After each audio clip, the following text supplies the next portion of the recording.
मौजूदा दौर फितनों का दौर है। उम्मत मुसलमा पर फितने यूं बर्पा किए जा रहे हैं जैसे आसमान से बारिश के कतरों का नुज़ूल होता है। और चूंकि हमारा दीन के साथ इल्मी तौर पर और अमली तौर पर ताल्लुक बहुत कमजोर हो चुका है, तो जिस वक्त तक हमारा बच्चा या हम शऊर की उम्र को पहुंचते हैं, दीन के बुनियादी इल्म से नावाकिफ होते हैं, नावाकफियत की बुनियाद पर एक वक्त ऐसा आता है कि वो लोग जो उम्मत के अंदर फितना फैलाते हैं, साजिशें करते हैं, तरह तरह के शुकूको शुबहात पैदा करके लोगों के ईमानों को जाया करते हैं, जिनकी जिंदगियों का मिशन ही ये है कि इस्लाम की बुनियादों को खोखला किया जाए।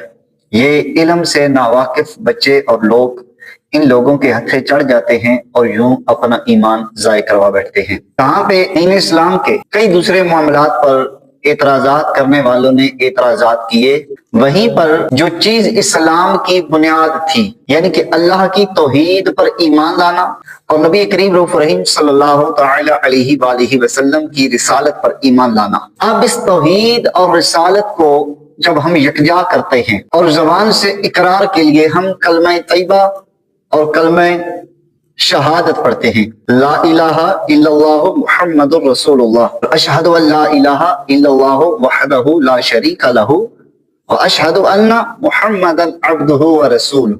तो बाज लोग ये इतराज करते हैं कि जनाबे वाला आप ये जो कलमा पढ़ रहे हैं, कलमा तैयबा, इसका सबूत कुरान से दिखाएं। तो पहली बात ये याद रखें, कुरान की तबलीग भी तौहीद ही थी और नबी अलैहिस्सलातु वस्सलाम की रिसालत ही थी। और अल्लाह करीम की जात ने जितने अंबिया कराम अलैहिस्सलातु वस्सलाम को मबऊस फरमाया, उनकी जिंदगियों का मिशन भी यही था कि सबसे पहले वो लोगों को अल्लाह वहदहू ला शरीक की जात की तरफ बुलाते और साथ में ये बतलाना कि हम उसकी तरफ से उसके नुमाइंदा बन करके, रसूल बन करके, नबी बन करके दुनिया में मबऊस किए गए हैं। और अंबिया के जो मोजिजात हैं उसकी वजह भी यही है कि जब किसी नबी ने नबी होने का दावा किया तो कौम ने मोजिजात तलब किए, और मोजिजा चूंकि नबी की नबुव्वत की दलालत होता है। तो मुख्तसरन ये कि अंबिया कराम अलैहिस्सलातु वस्सलाम की जिंदगियों का मकसद और नबी रहमत अलैहिस्सलातु वस्सलाम की जिंदगी का मकसद भी अल्लाह की तौहीद की दावत देना और अपनी रिसालत की दावत देना है। बाकी रही बात कि ये कलिमात इनकी जरूरत पेश क्यों आई, जब अहले अरब के अलावा अजमी लोग दीन की तरफ रागिब होने लगे, उनको दीन की तरफ दावत दी जाने लगी, तो चूंकि दीन जबान के इकरार और दिल की तस्दीक का नाम है, तो जबान के इकरार के लिए उलमाए कराम ने ईमान मुफस्सल, ईमान मुजमल और 6 कलमा जो हम पढ़ते हैं, 6 कलमे, इनको कुरान और अहदीस से अख्ज किया और इनमें इस्लाम के सारे बुनियादी अकायद को इकट्ठा कर दिया। अब कोई कहे कि जनाब इनका नाम तो वाज़ेह तौर पे कहीं कुरान और हदीस में मौजूद नहीं है, तो ये किसी का सवाल बनता ही नहीं। उसकी वजह यह है कि जो लोग इन चीजों पे ईमान और यकीन रखते हैं, उन्होंने तो कभी ये कहा ही नहीं कि ये चीजें इसी नाम के साथ कुरान और हदीस में मज़कूर हैं। ये चीजें कुरान और हदीस का निचोड़ है और उम्मत की आसानी के लिए।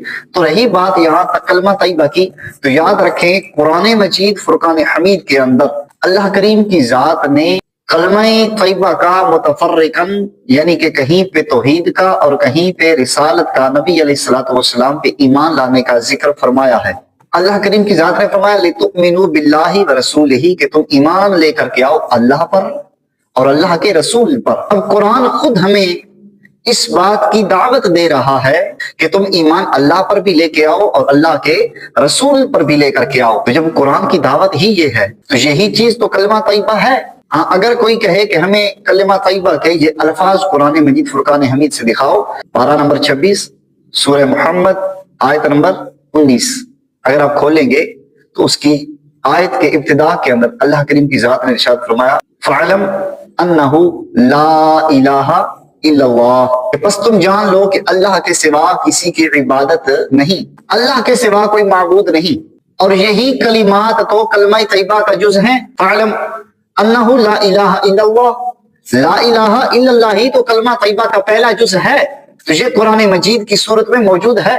तो कलमा तैयबा का पहला हिस्सा सूरह मुहम्मद के अंदर मौजूद है और दूसरा हिस्सा मुहम्मद रसूलुल्लाह, ये कुरान मजीद के इसी 26वें पारे की सूरतुल फतह के अंदर आयत नंबर 29 اللہ کریم کی ذات نے فرمایا محمد الرسول اللہ، محمد اللہ کے رسول ہیں۔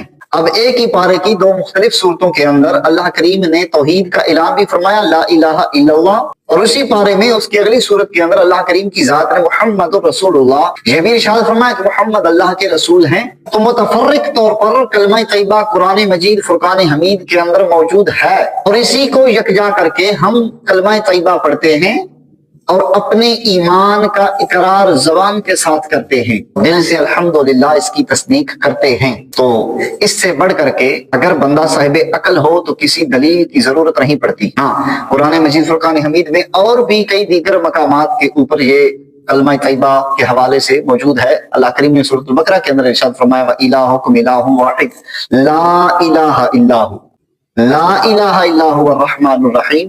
تو اس میں بھی توحید کی دعوت ہی دی گئی ہے۔ یہ ایسے حقائق ہیں جو کسی سے چھپے ہوئے نہیں ہیں، اور قرآن مجید فرقان حمید میں بھی بحمدللہ تعالی یہ تمام چیزیں موجود ہیں۔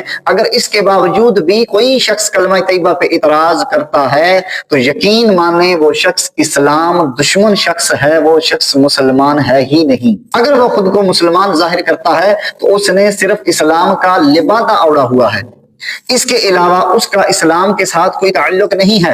اولاً تو وہ اعلانیہ ہی مسلمان نہ ہوگا، وہ صرف مسلمانوں پہ اعتراض کرنے والا ہوگا۔ اگر وہ اعلانیہ خود کو مسلمان ظاہر کرتا ہے تو اس نے صرف خود کو مسلمان ظاہر کیا ہوا ہے، حقیقت میں وہ مسلمان نہیں ہے۔ ایسے لوگوں سے خود بھی بچیں، اپنے بچوں کو بھی بچائیں، اپنے ارد گرد ایسے لوگوں پہ ضرور نظر رکھیں۔ اور آپ کے بچے جب گھروں سے باہر اسکول، کالج، یونیورسٹیاں، اکیڈمیز، ٹیوشن سینٹرز میں پڑھنے جاتے ہیں، اس وقت بھی اپنے بچوں پہ خصوصی نظر رکھیں کہ آپ کا بچہ کہاں جا رہا ہے، کیوں جا رہا ہے، اور وہاں کیا پڑھنے گیا اور کیا پڑھ کے آیا، کسی غلط آدمی کے ہاتھوں تو نہیں چڑھ گیا۔ یاد رکھیں اس دنیا میں اولاد اللہ کی طرف سے بندے کے لیے بہت قیمتی دولت ہے، اور والدین کا یہ فریضہ ہے کہ وہ اپنی اولاد کی تربیت صحیح اسلامی اصولوں کے مطابق کریں، کیونکہ یہ وہ دین ہے جس دین کو وَرَضِيتُ لَكُمُ الْإِسْلَامَ دِينًا اللہ کی ذات نے ہمارے لیے پسند فرمایا ہے۔ تو ہمیں بھی اس پسند کو اپنی پسند بنانا چاہیے جو پسند اللہ کی پسند ہے۔ خالق کائنات کی بلند و بالا بارگاہ کے اندر دعا ہے کہ اللہ کریم کی ذات ہمیں اور ہماری نسلوں کو ان فتنوں سے محفوظ فرمائے، اور ہمیں ایمان کامل زندگی میں بھی عطا فرمائے، اور مرتے وقت بھی ہمیں کامل ایمان کے ساتھ شہادت کی موت عطا فرمائے۔ وَمَا عَلِيَّ إِلَّا الْبَلَاغُ الْمُبِينُ۔